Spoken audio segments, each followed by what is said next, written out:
The Markit service sector PMI showed a strong rebound in January. The index had fallen for the first time in 20 months in December as snow and adverse weather had affected businesses such as theatres, restaurants, hotels, travel. All these sectors saw growth turn down sharply at the end of last year. So a bounce back in January was to be expected. We've got the strongest growth for 8 months.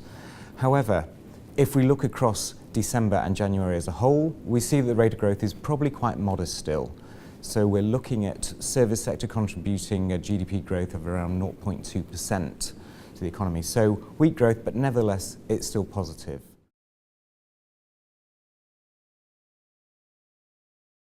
This rebound in the service sector follows a similar upturn in the construction industry, which was obviously hit hard by the bad weather in December as well. However, both sectors are not performing as well as the manufacturing sector, where we saw record growth in January as the sector enjoyed strong export demand. So it looks like the UK economy is seeing a bit of a two-speed recovery, with services and construction running at a slower rate than manufacturing.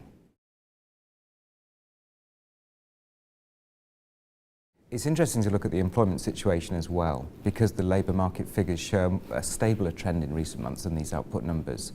What we're seeing here is manufacturing is taking on record numbers of staff, just like the output numbers, but services and construction, they are reducing their headcounts at the moment. They have done in recent months. So this adds to this picture of this two-speed recovery that we have.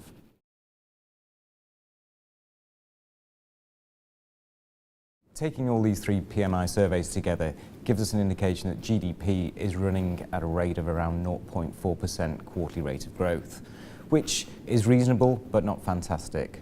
But importantly, it represents a big improvement on the shock 0.5% contraction we saw in the fourth quarter. So what does this mean for interest rates? Analysts had scaled back their expectations of a rate rise by the Bank of England because of those weak GDP numbers in Q4. This rebound in January suggests that the recovery path remains on track, and so we may see the Bank of England hiking rates as early as the spring to ward off inflationary pressures.